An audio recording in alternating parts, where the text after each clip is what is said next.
ibas Luniga aniga na ibas Ibas o basibas Kubada aniga na ibas Asalaamu calaykum waraxmatullaahi wabarakaatu. Jimco wanaagsan. Kusoo dhawaada janalkiina FC Arsenal Somali Fans.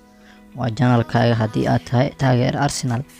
Hay ka xasdan in aad saarto subscribe, like-na iska badaa. Okay. Maanta way taariikhdu tahay 25 January 2019.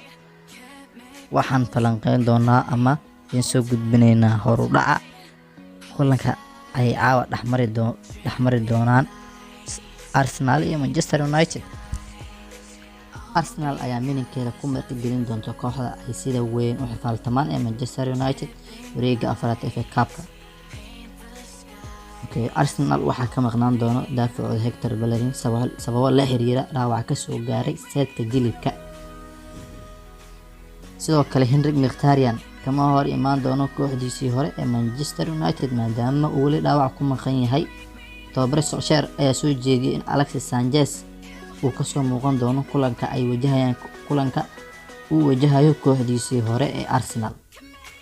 Sidoo kale Manchester United waxaa dhaawac uga maqan Marcos Rojo iyo Marwan Fellaini. Waxaa dib ugu soo laabtay tababarka Chris Smalling iyo Lucas Shaw. Okay, ogeysiiska ciyaartan waxay dhexmari doontaa Arsenal iyo Manchester United. Waana FA Cup oo ma ahan Premier League, waa FA Cup wareegiisii afraad. Ciyaarta waxay soo gali doontaa 5 saac oo 5 daqiiqo dhiman xilliga Geeska Afrika. Waana 5 saac oo 5 daqiiqo dhiman xilliga habeenkii. Sidoo kale garoonka lagu ciyaarayo waa garoonka Arsenal ee Emirates Stadium.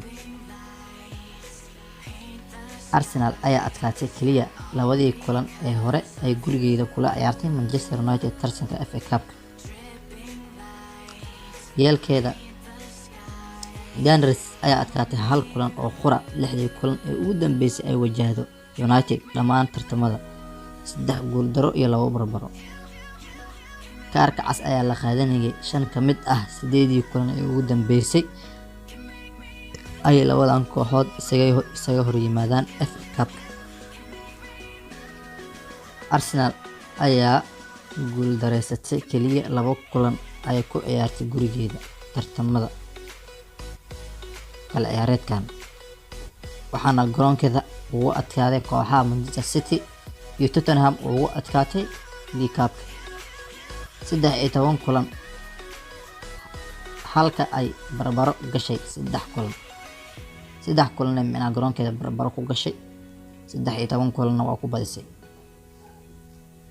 Waxa ay gaareen wareegga shanaad FA Cup-ka ama meel ka fiican 7 ka mid ah 8 xil ciyaareed ee ugu dambeysay. Marka kaliya ay guul dareysteen in ay heerkaasi gaaraan waxay ahayd kala ciyaareedkii tagay markii ay ka hor yimaadeen Nottingham Forest. Gunners ayaa ku guuleysanaysay meelaha 3 xil ciyaareed ee lasoo dhaafay ay tartamada ka reebtay Manchester United 2002 iyo 2003. Manchester United waa la reebay, Arsenal ayaa reebtay. Koobkaasna Arsenal ayaa qaaday. Sidoo kale 2004-2005 final ay isaga hor yimaadeen. Koobkan waxaa qaaday kooxda Arsenal. Sidoo kale 2014-2015 sidaan oo kale ay ku kulmeen, waxaana la reebay Manchester United garoonka Old Trafford ayaan lagu ciyaaray. Okay, Arsenal ayaa guuleysatay 12 ka mid ah 13 kulan ee ugu dambeysay FA Cup-ka ay wajahdo kooxaha ka soo jeeda Premier League.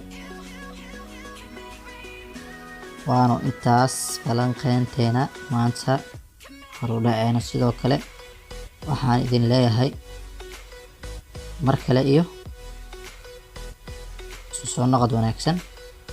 Janalkan waa janalkiina haddii aad tihiin taageer Arsenal, subscribe saar, like saar, commentigana hoos noogu reeb. Asalaamu calaykum waraxmatullaahi wabarakaatuh.